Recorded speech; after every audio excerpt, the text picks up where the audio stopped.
Why would banks use XRP instead of private or permissioned ledgers they already control? So they will use private permission ledgers that are interoperable with a mainnet. This is the analogy I give people.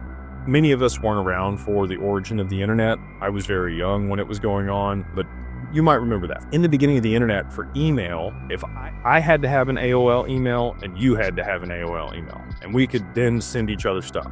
So it was the intranet, not the internet, okay? So intra settlement is banks can send payments between branches, and they can do that with their own stablecoin, and it provides them 24/7, 365 liquidity to be able to make those transfers, satisfy client needs, do all that stuff. Awesome.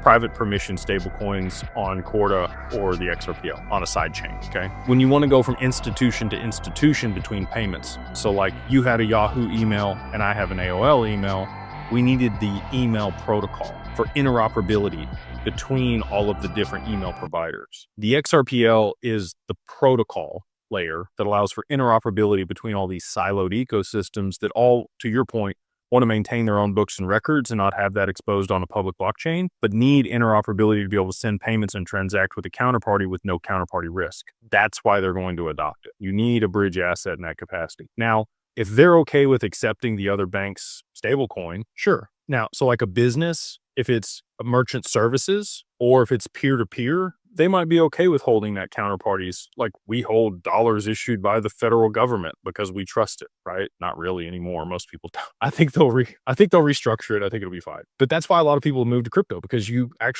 can look, okay, USDC audits this, Circle audits this, and I feel a warm and fuzzy. I feel like that they're a credible institution. They're not going to go anywhere. Ripple's same way, right? PayPal, same way. There's going to be all of these, merchant service providers and payment processors that issue stablecoins. I think all the social media platforms will issue a stablecoin. People will hold those for incentives, for one thing, and then also to be able to transact on that platform easily. And they might also be universally accepted like the dollar. Like you would go to another country and they might take Paxos dollar, or they might take USD or Tether, right? Like that's a huge example. All over the world, people take Tether, especially third world countries. They want the dollar. Cool. Tether sounds great. So peer-to-peer, I get you. Institutions are going to have a bridge between their siloed institutions or their siloed permissioned ecosystems, like you mentioned. And Corda provides that. And again, they don't have a native settlement token. They adopted XRP in that capacity a long time ago.